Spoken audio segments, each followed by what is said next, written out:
Sovereign Sands, Chapter 3 Hearts of Sovereignty. "For our sovereignty!" calls Sharik as he charges towards the cluster of catapults, each horse's hoof digging deep into the sand. As they close the gap between them and the artillery, large rocks begin flying in their direction. One such rock, engulfed in flames in order to scare the horses, crashes to the left of Sharik, taking down two of his lifeguard. "Onward!" calls Sharik, kicking harder into his horse's hind quarters. A row of spearmen emerge, forming a line between them and the first catapult. Another chaotic clatter of metal upon metal and into flesh echoes out as the cavalry crash through the line of spearmen, though taking heavy casualties to do so. After breaking the first line, they manage to reach and overwhelm the artillerymen operating the first catapult.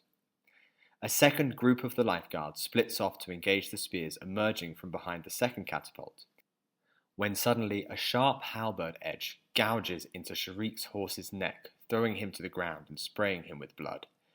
Sharik manages to free his leg from under his dying mount just in time to avoid the halberd's blade edge coming round at him for a second time.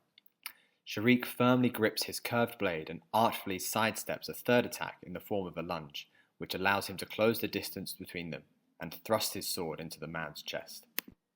A small group of mounted lifeguards still battles with the first line of spears, while the second group engages the spearmen guarding the second catapult. This still leaves three catapults hurling rocks and causing chaos in their ranks down below. Sharik discovers that the impact from his horse has given him a slight limp, and it could well be only a matter of time before the pain in his leg becomes unbearable. He leans on one of the metal joints holding together the catapult, but the burning sensation from the hot metal quickly causes him to pull his hand away. His mind flashes back to the flaming rocks hurling towards him, and he clocks a pile of large rags and what was a jug of oil, but in the confusion has now been tipped over and smashed. "Curses!" thinks Sharik. He looks over to the remaining catapults and sees that each has a similar jug nearby to it. If only he could get past all of the fighting. As Sharik formulates a plan, he gathers up the bundle of rags and soaks them in what remains of the flammable oil. He sheathes his sword and inspects the body of the recently deceased halberdier.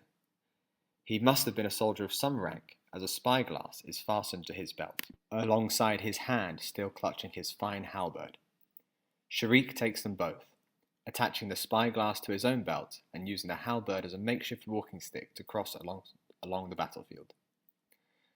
The pain in Sharik's leg increases, but fortunately most of the combatants seem too occupied to notice a single soldier slowly limping across the battlefield.